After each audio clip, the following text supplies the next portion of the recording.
Wala nang makakapigil pa sa ngiting tagumpay ng Lolo Bron nyo mga kapatid. Tila mapapaluwa pa si Lolo Bron. Hindi basta-basta na maging ganito sa liga, lalo pat ang anak niya mismo ang makakalasap ng ganitong pagkakataon. Paano ba naman kasi mga kapatid, wala palang top tier ngayon sa papalapit na 2024 NBA draft kung ikukumpara sa mga nakaraang draft sa liga. Kaya ang ending ngayon yan etong si Bronny James sa magiging first round pick. Eto na malamang ang never seen before na NBA draft sa kasaysayan ng liga. Dahil pag nga nakuha mo ang anak, makukuha mo rin ang tatay. Walang kakupas-kupas at namamayagpag pa rin sa tuktok kahit pa 39 anyos na nga po itong si Lebron. Tinatawag na nga siyang Lolo Bron sa liga.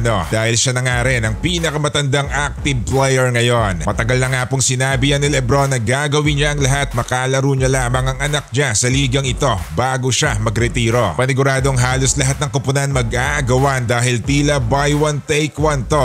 Hindi sila magsisisi kay Lebron dahil talaga naman ding animoy hindi kinakalawang ang lolo nyo. Andyan pa rin at tinatalo pa ang mga batang malalaro ngayon sa NBA. Nang dahil nga sa pagkaka-cardiac arrest nitong si Bronny mga kapatid. Maraming naniniwala na delikado na rin ang karera niya at baka hindi na makapaglaro pa. Pero ngayon biglang nag-iiba na ang ihip ng hangin. Pinapakita niyang parang walang nangyari at balik sa dati pa rin ang laruan nito sa loob ng court. 19 anyos pa nga lamang din naman ang batang to kaya marahil madali lang din makarecover.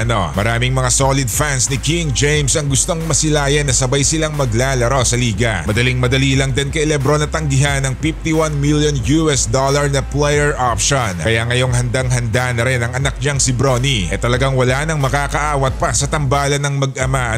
Ang malaking katanungan na nga lamang po dyan ay kung maibubuga ba si Bronny kung sa NBA na siya maglalaro. Hanggat nandyan pa ang tatay niya, walang duda malaki ang maibibigay nito na impact sa laruan niya, di ba? Samantala medyo minamaliit at tila ginawang kawawa ni Udonis Haslem si Kevin Durant mga kapatid. Marami nga pong napataas ng kilay dito, lalo na ang mga solid fans ni KD. Hindi inaakala ng lahat na sasabihin to ni Haslem sa isang podcast. Kahit maging ang host mismo napa-okay na lang nang marinig niya ang napaka-controversial niyang take sa tanong. Kilala naman siguro ng lahat kung gaano katigas at katindi din kung mang trash talk sa loob ng court itong si Haslem. Hindi to umuurong kahit kampi niya lang ang matulak o apihin ng isang manlalaro. Susugod din to para kumprontahin. Kumbaga mala Draymond Green din ang laruan nito. Paano ba naman din kasi mga kapatid mas magaling nga daw na shooter ang kampi niya dati sa Miami na si Duncan Robinson kaysa kay Durant. Walang alinlangang sinabi to ni Haslem. Marahil lang dahil sa kampi niya si Robinson at alam niya kung gaano katinik na shooter ang batang to. Kaya para sa kanya mas pipiliin niya nga daw to. Kung sisilipin nga natin sa stats mga kapatid, malayong malayo ang diferensya at wala nang dapat pang pag-usapan pa na si KD ang mas nakakalamang. Parang may galit o kinawawa lang ni Haslem si Durant para lang may masabi din.